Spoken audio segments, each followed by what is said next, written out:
దగ్గరికి వచ్చాడు. పుష్పదంతుడు తల వంచుకున్నాడు. నేను తప్పు చేశాను మహారాజా అని ఒప్పుకున్నాడు. చిత్రరథుడు కోప్పడలేదు. ఎందుకంటే పుష్పదంతుడు పూలను తన స్వార్థం కోసం తీసుకోలేదు, శివపూజ కోసమే సేకరించాడు. అయినా పుష్పదంతుడికి మనశ్శాంతి లేదు. ఎందుకంటే దొంగతనం చేసిన బాధ ఒకటి, శివుడికి ఎంతో ప్రీతిపాత్రమైనటువంటి బిల్వదళాలను కాలుతో తొక్కిన బాధ మరొకటి. ఆ పాపమే అతని హృదయాన్ని కాల్చివేసింది. పుష్పదంతుడు కన్నీళ్లతో పరమశివుణ్ణి వేడుకున్నాడు.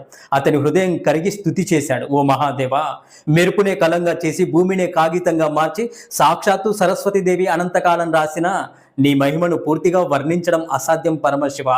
అలా ప్రారంభమైన ఆ దివ్య స్తోత్రం 7 భాగాలుగా 16 ప్రధాన చరణాల వైభవంతో గంగానది ప్రవాహంలో సాగింది. ప్రతి పదంలో భక్తి, ప్రతి అక్షరంలో వినయం, ప్రతి శ్లోకంలో శివతత్వం నిండిపోయింది. పుష్పదంతుడి యొక్క ఆర్తి, భక్తి, పశ్చాత్తాపం పరమశివుడి హృదయాన్ని కదిలించాయి. వెంటనే పరమశివుడు ప్రత్యక్షమయ్యాడు. చిరునవ్వుతో ఇలా అన్నాడు, పుష్పదంత,